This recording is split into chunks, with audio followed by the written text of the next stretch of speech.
Hello, so this is Sroda with Love, Forgive, Live podcast. Welcome to episode 23. Woohoo! I can't believe I've been doing this for this long.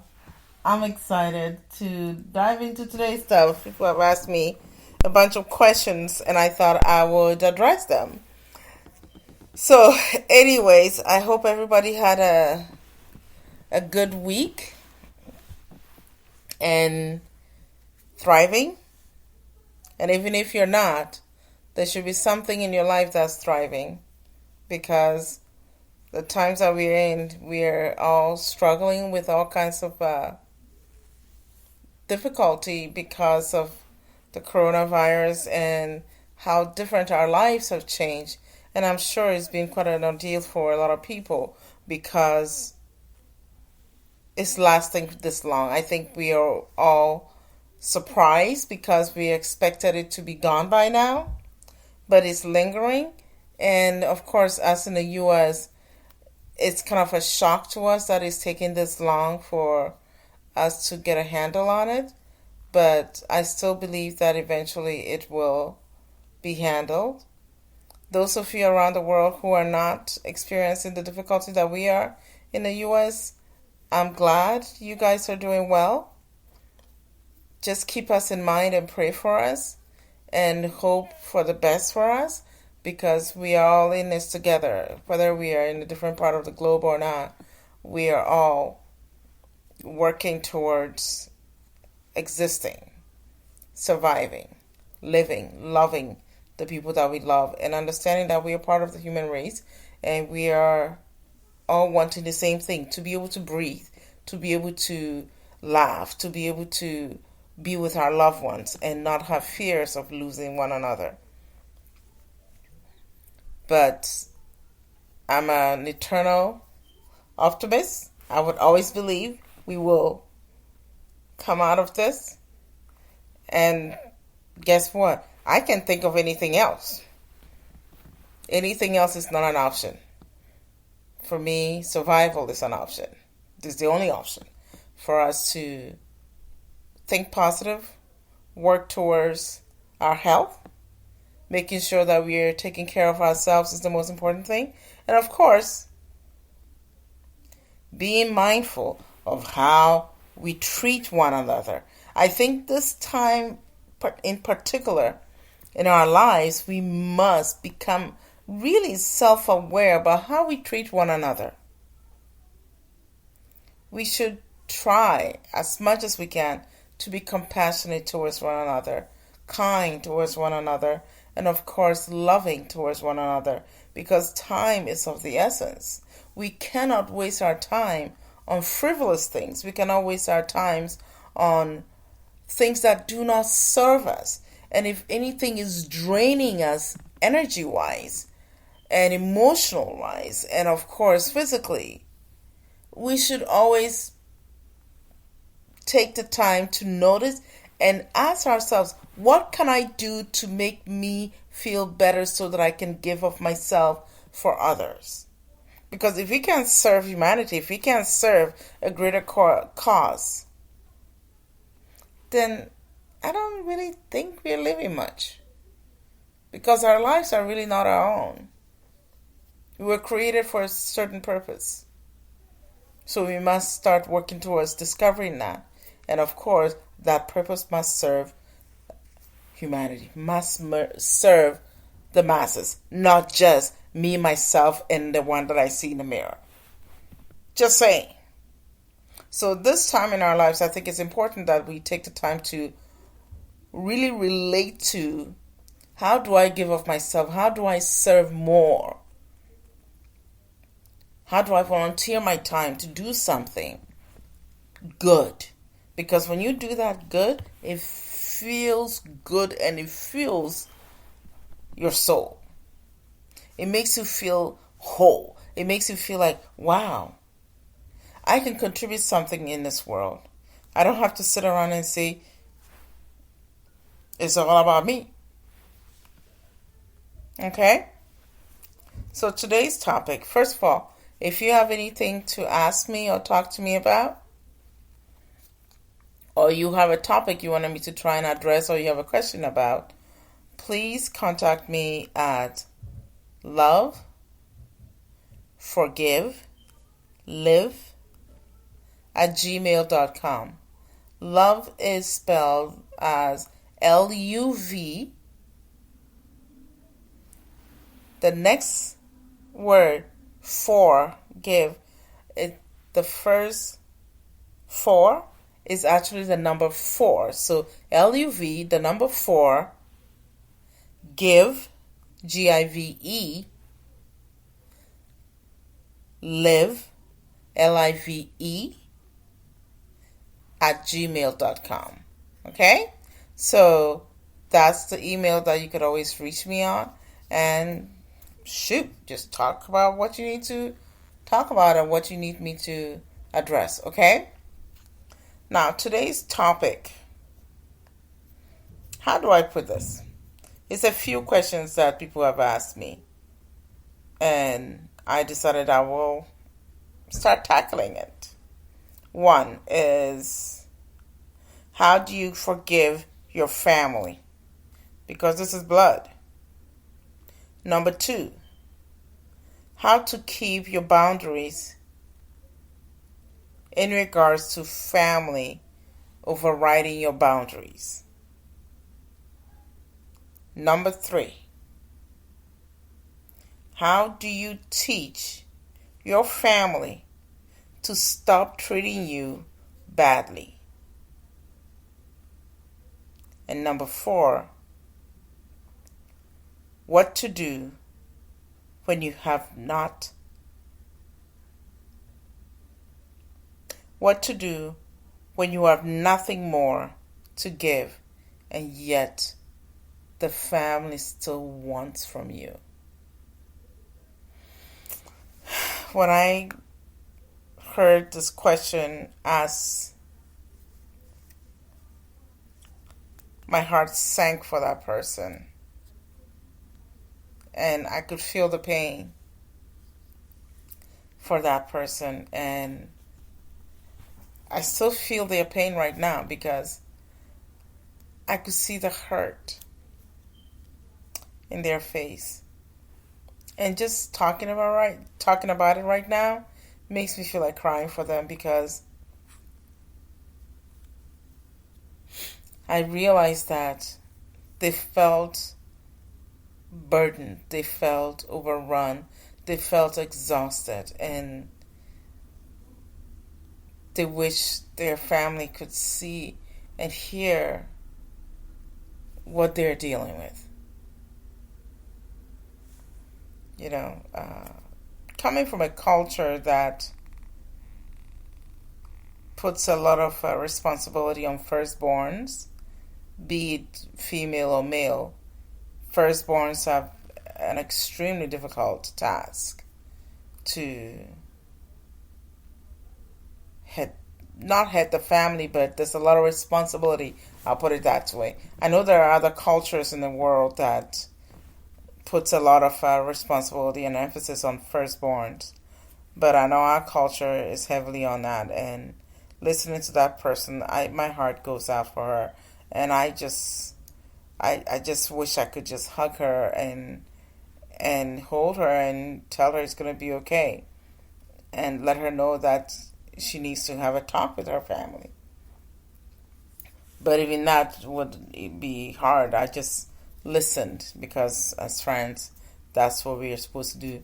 Just listen and be a sounding board. As much as my job is, it's not just listening, but also listening and coming up with solutions and helping the person process better and address what needs to be done.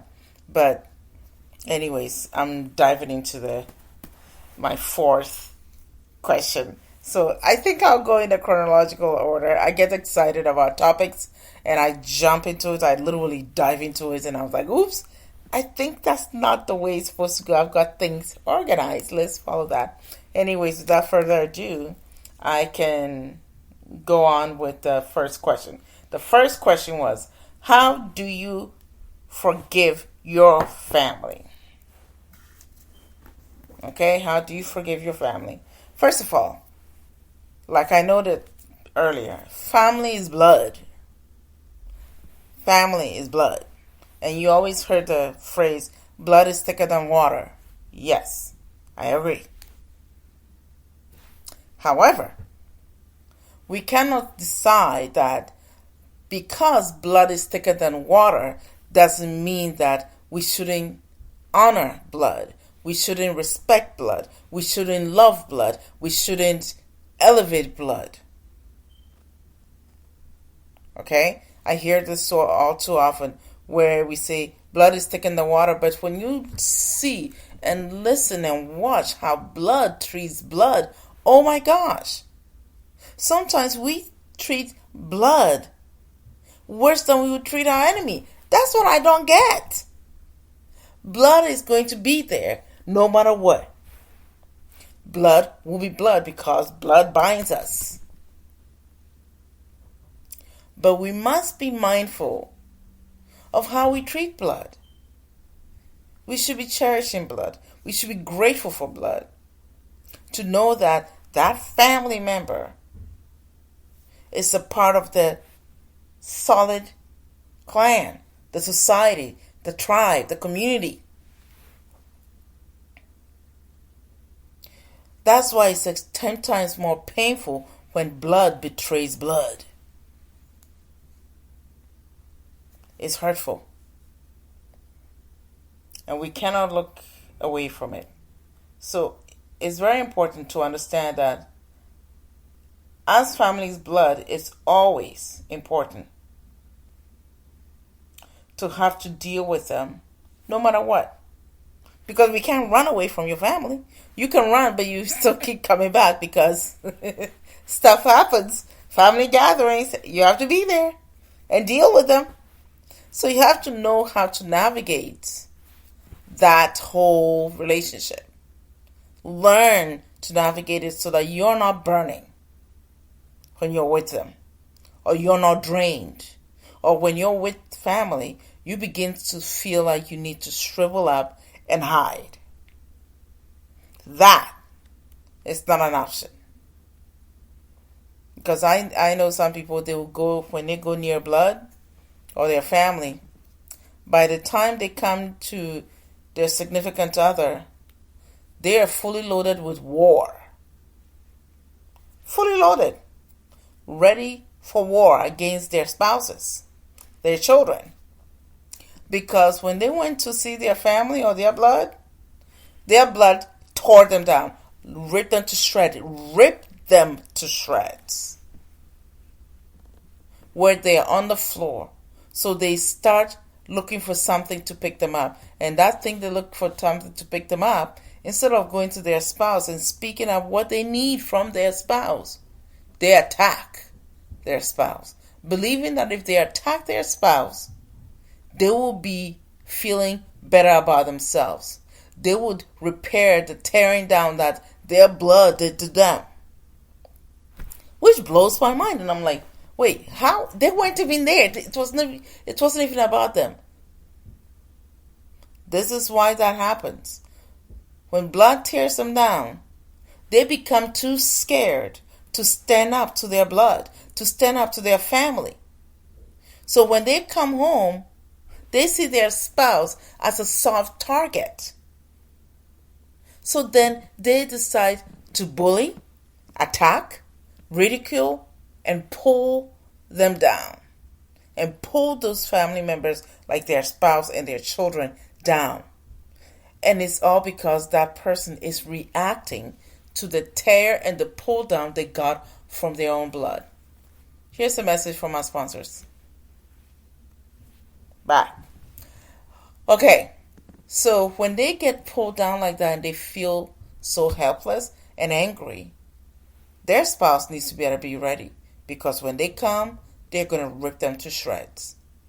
And that spouse who is on the receiving end of their husband, telling them literally, like I said in last episode, that when somebody comes at you with a negative comment about yourself or themselves, they're just giving you a clue into their own mental health or mental status. Well, that's what happens when your spouse goes to their blood that doesn't treat them well and rip them to shreds, break them down. When they come home and they're ripping you to shreds and cutting you down and getting ready to beat you and go off on you like that, sometimes they will beat you without even using their hands. I'm not saying every spouse beats their wives, but what I'm saying is that their words are beating. And they come with that toxic behavior that they picked up from their blood and come and dump on you. They're cruel. Understand, that is the mental state of that man or that woman. They are bringing that home to you and showing you and telling you, I'm hurting. And I want you to make me feel better. But instead of saying those words and say, this is what was done to me, please, I need you to help me, they attack.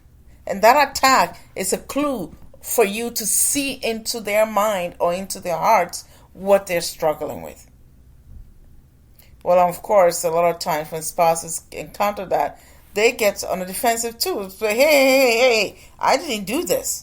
You brought it. So then sometimes the spouse who was home quiet when the person brought the fight joins and mirrors the fight, and then it's a war. So now that peaceful home has become a war zone. Meanwhile, the person that started the chain reaction is having a great time in their bed, sleeping peacefully. And here you are, fighting a battle at home that you had nothing to do with it. Okay? So to answer the question, the first thing to do is forgive the person anyways. When blood tears you down and then blood treats you really badly, okay, how to forgive your blood, okay? First, forgive them. As you forgive them, forget the hurt, forget the wrongdoing. But here's the thing. Do not forget the lesson you learned from that whole behavior. The lesson is what is going to teach you how to manage that relationship. Please pay attention to the word I just used. Manage. I didn't say control. I said manage how you handle that relationship. Okay? Because as you learn to manage through the lessons or the unpleasant situation, that lesson is what is going to keep you sane. That lesson is what is going to keep you on a path of clarity and calm. Number 2, understand that it's still answering the first question. How do you forgive your family?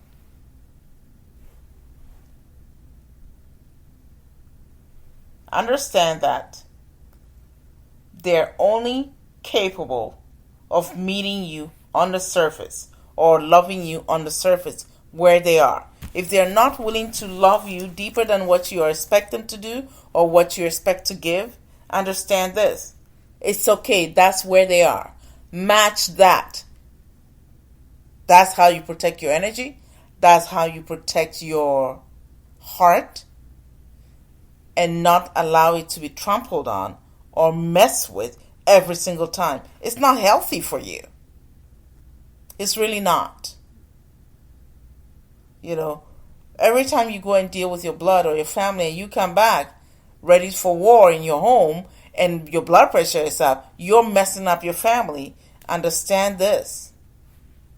They're coming at you on the surface. So meet them at the surface so then you don't go too deep and become gushing with your emotions and then trample on it. That will keep further injuring you more and more and more. Okay? The third part of dealing with family when you need to forgive a family is this. In other words, like I was saying, when you match them to understand that they are not willing to go beyond the surface that they're giving you, and accept them where they are. Believe that it's enough for you. I know it may seem that that's not enough for you because you're willing to give more than that. But if the person is not willing to give that, believe that it is enough for you. Accept that. Accept them where they are. Accept them where they are. It's reiterating the second part, but I feel like I need to stress on this because I hear too often, too many people get burned over and over and over, and it's so heartbreaking to see them crying because the pain is unbearable. It's extremely important to have them understand that they must match that energy, and the people cannot give any more than what they can give. Accept them where they are. It's okay. It doesn't take anything from you. Lower their expectation. Really lower your expectation. You are expecting too much. Actually, you know what? Do not have an expectation. Stay on the surface and do not have an expectation and let it be. Don't keep going deeper and deeper and deeper and further injuring yourself. It's not healthy for you. It destroys you. It's not safe. The fourth one is to protect your energy or protect your heart. Nobody will protect your heart more than you. We would like to believe that our loved ones, our family, will protect our heart. But believe me, not everybody is willing to do that. And it's okay.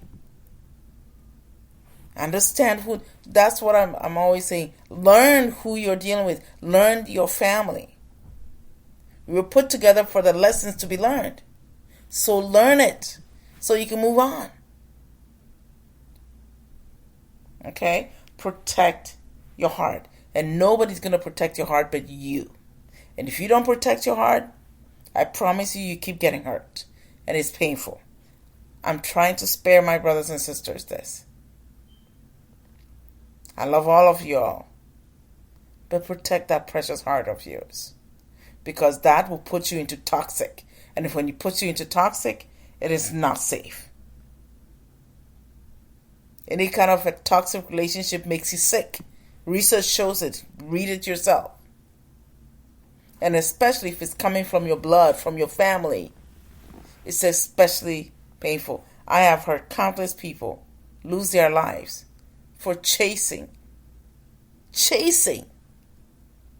a toxic family relationship, blood, and they end up losing their life. It is really not worth that. You love them, but not enough to just throw your life away and then leave your own children behind. That is not safe. Okay? So if I could spare anyone, who'll be aware. So always, always, always.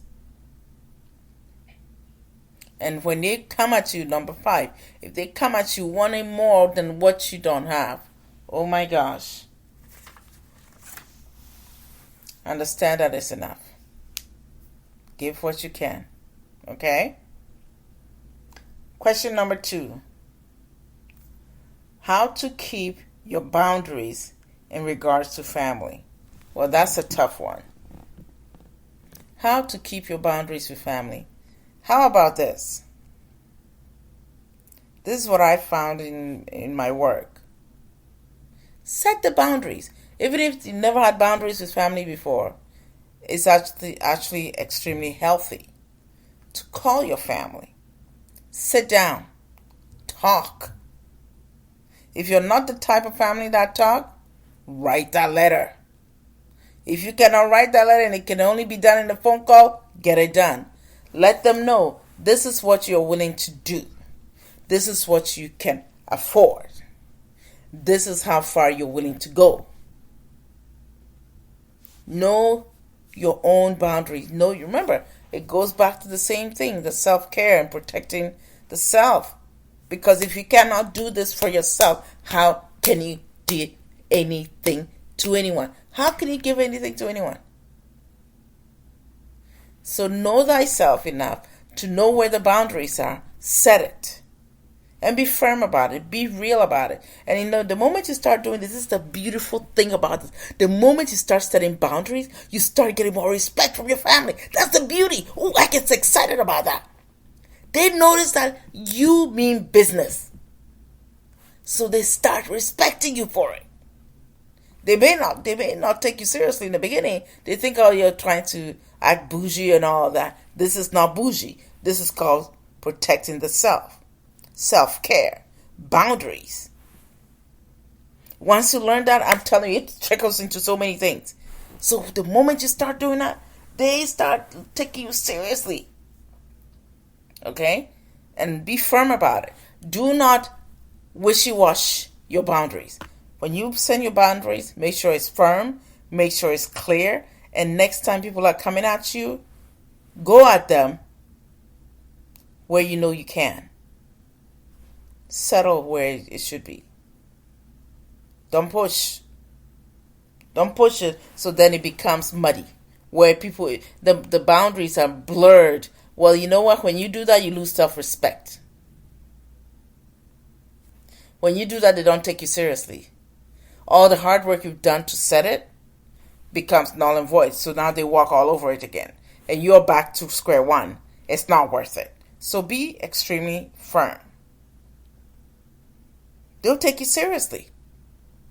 They'll respect you for it. And you start respecting yourself. Come on now. You start respecting yourself. The third question is, how do you teach your family to stop treating you badly? It goes back to boundaries.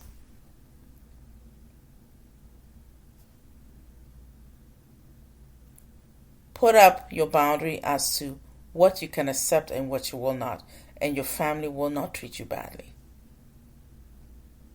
Be clear. Tell them, when you do this, it hurts me like this, it makes me feel this way, and it makes me feel bad. Then I start feeling guilty. Remember, feeling bad and feeling guilt and feeling angry about the fact that you can't do something you know you're not capable of doing. It's awful. People ruminate on it and it hurts them. Okay? So always be mindful of that. Let them know. And if they don't want to listen to your bloods, decide, oh, whatever, you're just being a drama queen or whatever, don't try to defend that comment. Rather, stand your ground and state what you need. And communicate what you're trying to communicate with them. Because sometimes blood will try to control the conversation by disregarding what you're saying and start attacking you for the mere fact that you want to have a conversation. So then that drives you away from the purpose that the conversation was being had. Now you two will be arguing why you wanted to have a conversation in the first place. So now that just muddies everything. And it makes you feel like, well, I'm not, for lack of a better word, gaslighting. Be very clear. Stand your ground and state the topic on where you want it to be, on what you decided you wanted to speak about. Not what the other person wants to choose and steer you away from, because what happens is you don't speak. Okay, a word from our sponsors again. And we're back. So here's the thing. Every time you're going to speak and somebody says, oh, no, forget about it, let's do this. Why do you want to talk? You always want to talk. It's getting tiresome.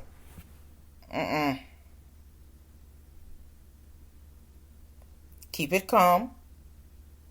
State what you're there for. Don't let it get muddied up with something else. Okay? The last one is number 4. The last question. What to do when you have nothing to give, but then blood or family still wants, and you have nothing, like you're zilch, tapped out, and they said, we don't care, we still want something from you. What do you do?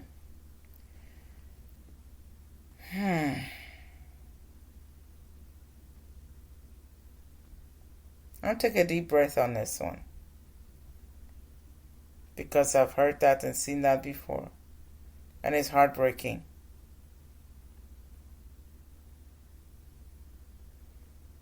That's when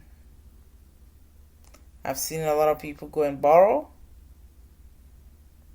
do unspeakable things to get for blood, and to turn around and blood doesn't even appreciate it.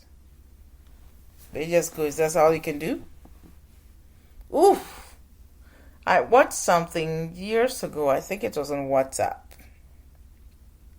and someone had sent a bunch of things to their relatives abroad. And when they sent the items, one relative was so kind. That relative took a little bit of money and went and bought flip-flops. And it's those ones that they put beads on. Well, in North America, we call it flip-flop. I think in Ghana, it's called chaliwate. And I believe in some other countries, they call it a thong shoe. I'm not sure. I just know what we have, the names we call it in North America, okay? And when the person got it, he was so, no, I think it was a lady. Forgive me. I think it was a lady. She was so happy and so excited.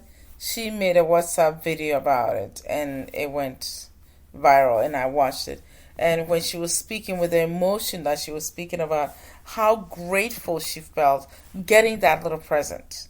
It was, it was the gesture of that person, because it meant that somebody saw that she must have struggled to get this. She said she sent to countless people in her town, but that one flip-flop, one person gave her, she was overjoyed.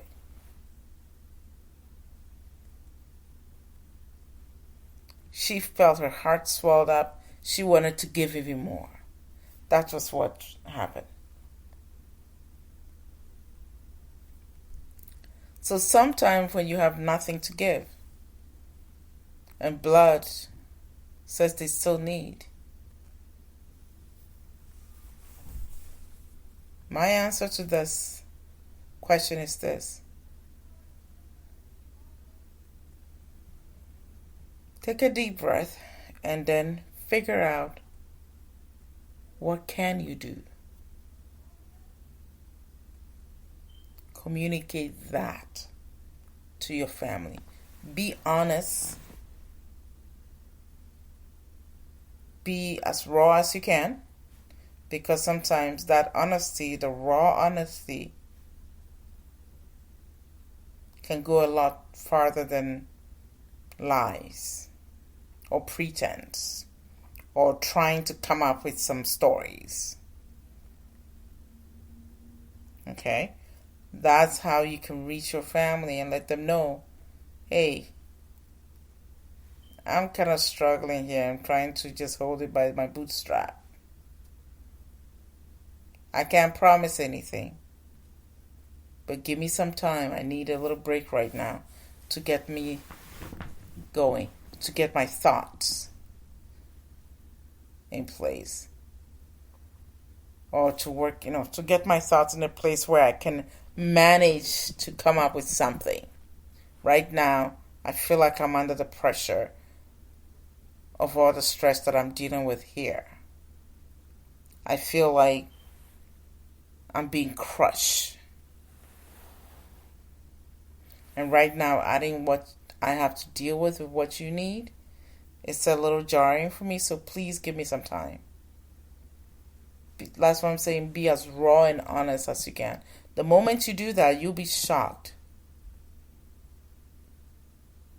Some of your family may be receptive for that and say, wow, yes, we understand. We'll do the best that we can with what we've got here. We'll wait. So I hope that answered the question for the people that asked me.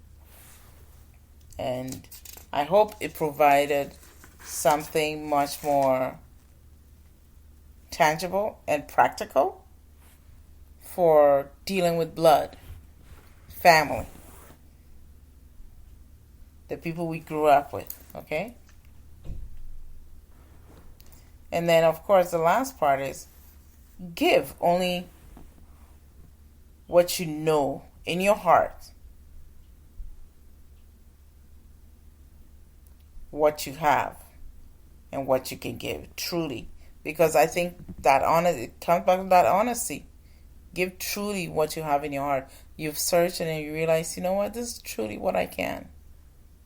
There's no need trying to make a show for anything. In order for you to live your authentic life, and be your authentic self and live your best life, honesty must come in play. And take that as something that would always give you the steps towards your true self. I hope today was thought-provoking and clear, but above all, practical for us all to use to gauge ourselves, so next time we come close to blood and then blood tears us down. Because I'm not saying every family is like that. Some families are just amazing. They're phenomenal. I hear them meeting each other and they uphold each other and support each other and just be there. And I'm one of those people that have family like that. I'm so grateful that I have family that gets me, and when I'm honest with them, they just get it right away. I don't have to stress. I don't have to talk. I just go like, oh yeah, I need this right now. I need time to think. And they're like, okay.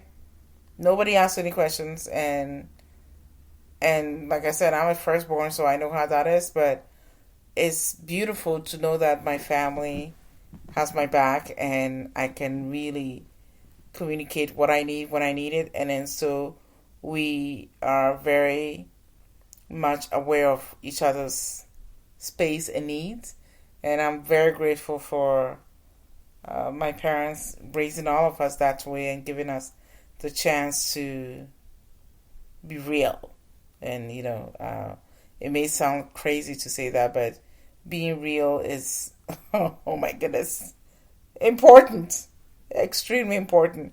And in my life so far, living on planet Earth, I'm learning to just take it easy and not stress the small stuff, because the small stuff is what can break you down when you start sweating that, because they'll happen.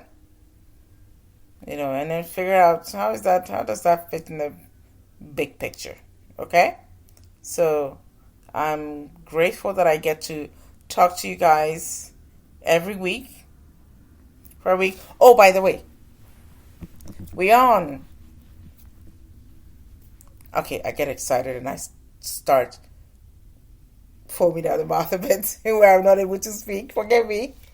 So our podcast, or this podcast, is on iClouds now. So you can listen to it on iClouds. And we are trying to get other avenues for us to access what is out there and for people to get access to us and communicate what they need, and then share with me what I should talk about and if there's anything specific that needs to be discussed. Like I said, this podcast was started to encourage, empower, and motivate anyone who needs it. Because I feel like right now, one thing that we can do is use our voice for humanity, for one another, so my brothers and sisters can know that they're not in this world or in the situation that we are all going through alone, and that we are here to work it out. We are here to grow. We are here to support one another. And that's what I'm doing, to make sure that I let all my brothers and sisters know. And of course, facilitate their awakening. And everybody's going to be waking up one way or the other. And as I'm doing that, I'll keep speaking of the positive vibes. And like I said, I'm an eternal optimist, and I will keep doing that until. But as far as I'm concerned, I'm a cheerleader for humanity, and I will keep doing that. There is nothing that's going to knock this lady off. Cheerleader for humanity. I like that. Anyways, everybody have a great week. And, yeah. So, by the way, thank you all. For everybody that prayed for me. Thank you. So, update on the book. Anyways, I get excited. So, I finally finished the introduction. Oh my gosh, that was the hardest thing to finish. I kept, writing and stopping. And I finally finished that introduction. So I sent it off to the editor. I'm waiting for the editor to read it. Tell me about what she thinks I should change, or what I need to add or not add. And also, I found an important letter that a cousin of mine wrote to me back in 1991. I believe it was 1991.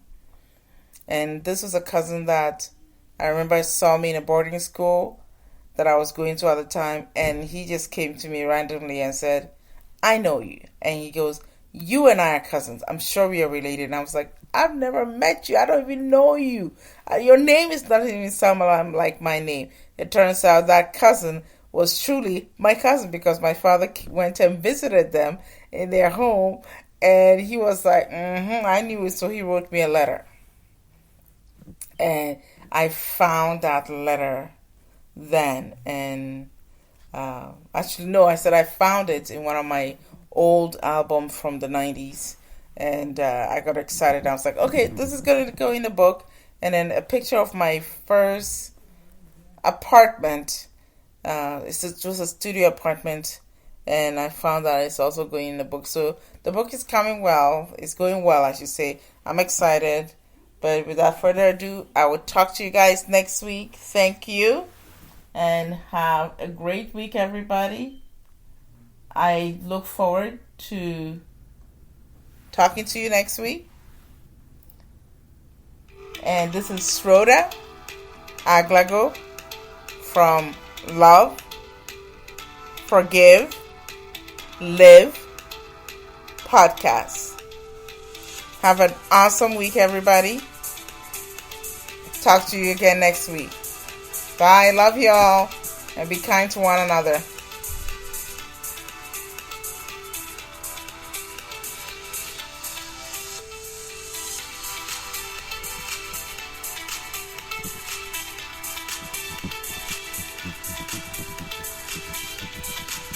Oh yeah, I love this song.